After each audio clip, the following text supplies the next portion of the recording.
திண்டிவனம் ஜனவரி 29. திண்டிவனத்தில் புதிதாக திறக்கப்பட உள்ள பேருந்து நிலையத்தில் புறக்காவல் நிலையத்திற்கான இடம் ஒதுக்கப்படாததால் பயணிகளின் பாதுகாப்பு கேள்விக்குறியாகி உள்ளது. விழுப்புரம் மாவட்டம் திண்டிவனத்தில் ரூபாய் 26 கோடி மதிப்பீட்டில் புதிய பேருந்து நிலையம் கட்டப்பட்டு வருகின்ற 4ஆம் தேதி தமிழக முதலமைச்சர் மு.க.ஸ்டாலின் திறந்து வைக்க உள்ள நிலையில் பேருந்து நிலைய வளாகத்தில் உள்ள கடைகள் டெண்டர் விடப்பட்டு வருகிறது.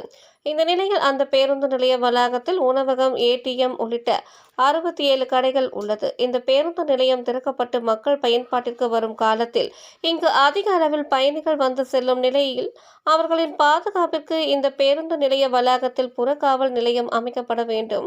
அப்பொழுதுதான் இங்குள்ள கடைகளில் ஏற்படும் சண்டை சச்சரவுகள், பேருந்துகளில் பயணம் செய்யும் பயணிகளிடையே ஏற்படும் பிரச்சனைகள் என அவசர தேவைக்கு உதவிட முடியும். இந்த பேருந்து நிலைய வளாகத்தில் புறக்காவல் நிலையம் இல்லாததால் பயணிகளின் பாதுகாப்பு கேள்விக்குறியாகி உள்ளதாக சமூக ஆர்வலர்கள் கருத்து தெரிவிக்கின்றனர். ஆகவே பேருந்து நிலையம் திறப்பதற்குள் புறக்காவல் நிலையத்திற்கு என ஒரு இடம் ஒதுக்கப்பட வேண்டும் என கோரிக்கை எழுந்துள்ளது.